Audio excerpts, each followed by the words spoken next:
RCF.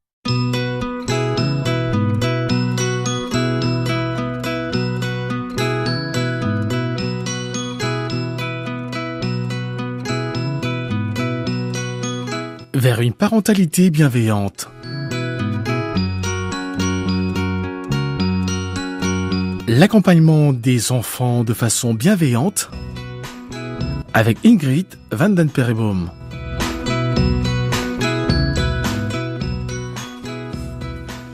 Bonjour, aujourd'hui j'ai la grande joie d'accueillir Frédéric Horowitz. Alors Frédéric, vous êtes doula en activité depuis 2005.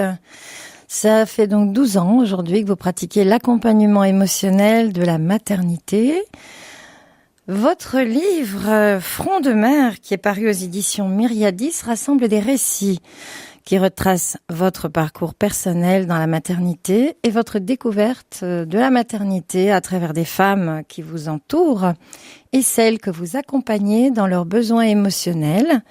Besoins qui sont spécifiques à chacune au gré des événements qui surviennent dans leur grossesse. Alors bien sûr, ça inclut les imprévus, les choses désirées, non désirées, des accouchements avec compagnon ou en l'absence d'un père qui assume l'enfant qui vient. On vous suit à travers tout un tas de situations dans votre livre Front de mer et c'est un peu un livre à l'américaine, émaillé d'histoires vécues qui illustrent 1000 aspects de cette réalité et nous y donne accès sans pour autant nous amener à nous plonger dans de longues théories. Alors comment avez-vous été amenée à devenir doula ? Oui, bonjour Ingrid. Alors, j'ai été amenée à devenir doula. D'abord, j'ai appris l'existence des doulas lors de ma deuxième grossesse. J'en avais jamais entendu parler avant, et puis c'est en me renseignant un petit peu, en cherchant qu'est-ce que je pouvais faire de différent, parce que j'avais un petit peu le souhait d'accoucher à domicile déjà pour cette deuxième grossesse, j'en étais pas encore certaine. Et donc j'ai découvert l'existence des doulas à ce moment-là. Et après avoir accouché, j'ai appris que Michel Audin, célèbre obstétricien, venait près de chez moi, dans ma région. J'habitais alors le sud-ouest, à Toulouse, et donnait une conférence, ce qu'il appelle une information, c'est-à-dire donner des outils aux femmes qui auraient souhaité devenir doula. Donc je suis un peu allée pour voir, et puis ça a été comme une évidence, bien sûr, c'est ce qu'il faut que je fasse. Voilà comment j'ai décidé de devenir doula. Et quel lien faites-vous entre votre propre naissance et votre parcours en tant que mère ?